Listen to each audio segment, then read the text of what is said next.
What I've done in terms of looking at the letters of Paul is to acknowledge the 13 letters of Paul, even though there is some controversy about when they were written and who wrote them. I'd like to say that those 13 letters, it's easier to acknowledge the ones that are attributed to Paul, to acknowledge that it is written by Paul. Even if maybe he didn't write them physically in the same way that Moses didn't write the Torah, at least he was the inspiration for them. And certainly they seem to be the inspiration in terms of his perspective. What I've done is I've divided then in terms of the next clips, we divided the various books into where they were written to, the area that they were written to give a connection with them and to show how they connect with each other. What we're going to do then in these clips is to look at each letter and to say, well, what can we begin to identify within each of them as being the basic theme? And then I want to encourage you to read the books if you can, and to maybe read an introduction to each of them so that it can augment your relationship with them and your understanding of them. And so the first group, or the first group of letters we want to look at, we call the Greek books, or the Greek letters. And the Greek letters are the letters of those 13 that we acknowledge as being the ones that he writes to the Greek peninsula. And the ones that we can put under there are the letters to Corinth, to Thessalonica, and to Philippi.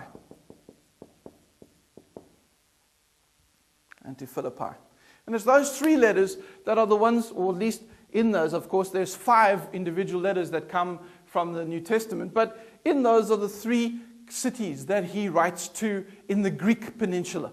And it's that Greek peninsula that is an interesting one because, of course, the Greek peninsula in some ways has now been overshadowed by the Italian peninsula. It's been overshadowed by the Romans. And so, in a sense, Greece is still the essence. It's still the I suppose, wherever all the philosophy comes from, where all the connections with God come from, or with the gods and with the various Greek and Roman gods come out of that area. Of course, Greece was also the flowering of thought. It was where we get all our philosophers from, people like Aristotle and Plato. It was where Alexander the Great came from. And so there's a sense of a huge amount of history and perspective there. It's also a very rich area, an area of trade, an area of commerce, an area of education. And it's into that area that Paul writes these letters. The first one is written to Corinth. Corinth was on an isthmus. Isthmus is a small piece of land bordering 2 bodies of water. And what would happen is that ships would come from one side and dock at Corinth, unload all their goods and move it across to the other side so that they wouldn't have to go around that very treacherous piece of sea that was filled with the Greek islands. And when in a storm, it was easy to be shipwrecked. And so what would happen is that Corinth was therefore a center of trade.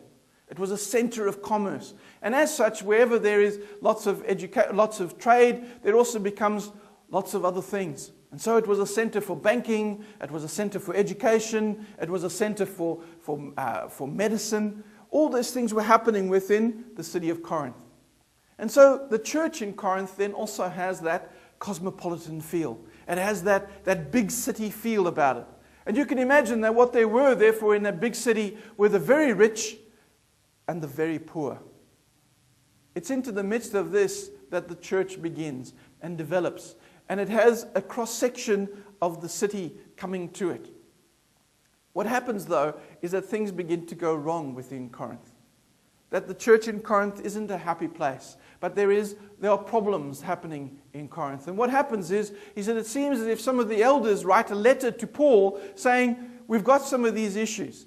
And it's almost in a sense that what they do is they list the issues one after the other.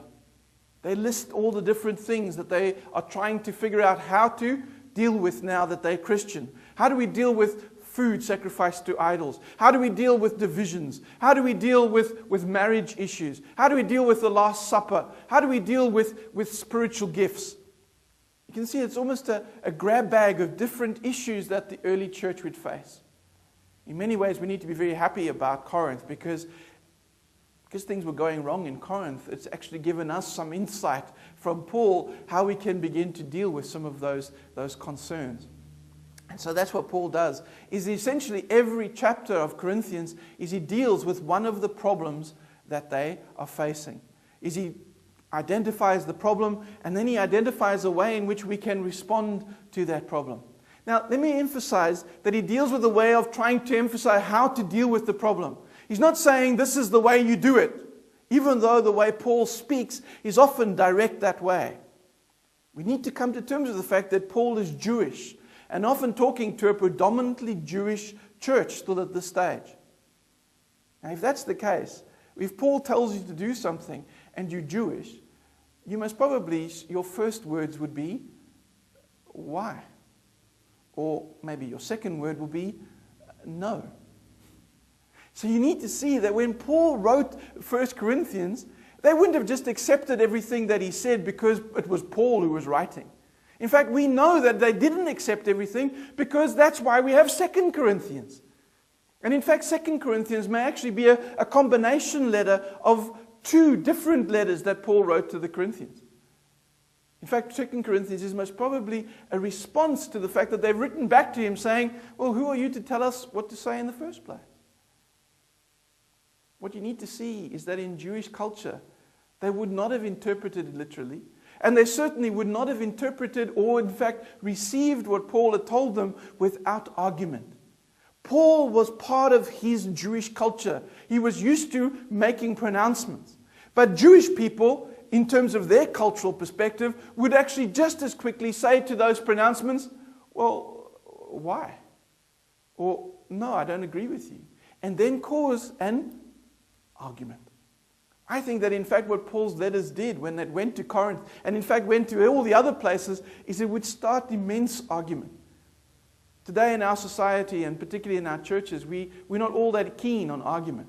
What we need to see is that we need to connect with argument. That in fact Paul needs to be argued with, because what Paul's doing is he's giving us a perspective in a context. If we don't have an argument, then we lose both the perspective and the argument. Unless what we actually do is getting to connecting with it. So Paul writes 2 Corinthians as a response to their responses. As a response to their saying, no, I'm not sure I agree with you. What we need to see is that that argument with Paul is not only important, but absolutely vital if we're going to interpret him. Thessalonica most probably is one of the first books to be written, possibly sometime between 45 and 50 AD. Between 45 and 50 AD, Thessalonica is written in. Most probably what Paul's doing when he writes to Thessalonica is he's trying to deal with the issues that they're questioning about the end times. One of the things I mentioned earlier was that Paul was also part of that group who believed that Jesus was going to come again soon. He believed that in fact the end of the world was going to happen very soon. And you need to see that, in fact, even the purges of people like, or emperors like Diocletian and Nero were seen as the end times. And people were looking forward to the fact that that was the end. That was going to be the end of everything. But in fact, it wasn't. And so in some ways, what Paul is doing in Thessalonians is he's trying to say to them, yes, Jesus is going to come again. Yes, we do need to have an expectation, but at the same time, we need to live every day as if it is the last.